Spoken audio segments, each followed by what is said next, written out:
സഹൃദരെ നമസ്കാരം. Tata IPL 2026 match 41 Mumbai Indians versus SRH match start ചെയ്യാൻ പോവുകയാണ്. മുംബൈ ഇന്ത്യൻസിന് ടോസ് കിട്ടി, ഹർദിക് പാണ്ഡ്യക്കാണ് ടോസ് കിട്ടിയത്. നമ്മൾ ഫസ്റ്റ് ബാറ്റ് ചെയ്യാൻ തന്നെ തീരുമാനിച്ചിരിക്കുകയാണ്. ഓക്കെ,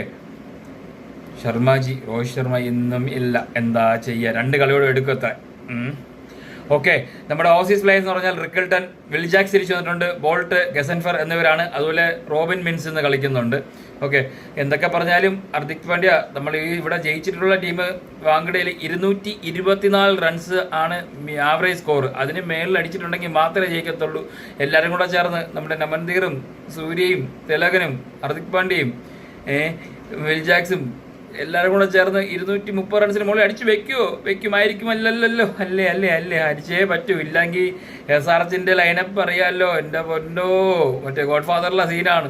പിടിച്ചോണ്ട് വരാൻ പറഞ്ഞാൽ കൊന്നോണ്ട് വരുന്ന ടീമാണ്. എന്ത് ചെയ്യോ എന്തോ അവന്മാർ ഇഷാൻ കിഷനും ഹെഡും അഭിഷേക് ശർമ്മയും ക്ലാസനും എല്ലാവരും കൂടെ ചേർന്ന് എന്താണെന്ന് അറിയത്തില്ല. എന്തായാലും 200+ സ്കോർ അടിച്ചേ പറ്റുള്ളൂ. ഹർദിക് പാണ്ഡ്യ ആണെങ്കിൽ കഴിഞ്ഞ 6 ഇന്നിങ്സിൽ നിന്ന് 97 റൺസാണ് ആകെ അടിച്ചിട്ടുള്ളത്. ഇന്ന് ഫോം ആയാൽ മതിയായിരുന്നു.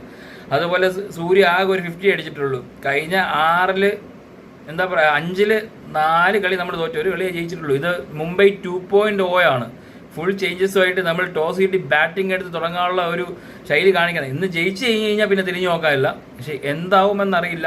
വാങ്കഡെ മൊത്തം ഉണർന്നിരിക്കുകയാണ്. ഇന്ന് ജയിച്ചേ പറ്റൂ എന്നുള്ള അവസ്ഥയാണ്. 9ാം സ്ഥാനത്താണ് മുംബൈ. ഇന്നൊരു ഹെവി വിൻ എടുക്കുകയാണെങ്കിൽ 6ാം സ്ഥാനത്തേക്ക് ഒരാൾ സാധ്യതയുണ്ട്. അടുത്ത കളി മുംബൈക്ക് ചെന്നൈ ആയിട്ടാണ്. ആ കളി ജയിക്കുകയാണെങ്കിൽ മുകളിലോട്ട് പോകാം, അല്ലെങ്കിൽ ചെന്നൈ കയറി പോകാം. അതെന്തോ ആയിക്കോട്ടെ. ഇന്നത്തെ കളി ജയിക്കുമോ ഇല്ലയോ നോക്കാം SRH ആയിട്ട്. എന്തായാലും ഫസ്റ്റ് ഇന്നിങ്സ് കഴിഞ്ഞ് കാണാം 230+ എന്ന സ്കോറുമായിട്ട്. ബൈ.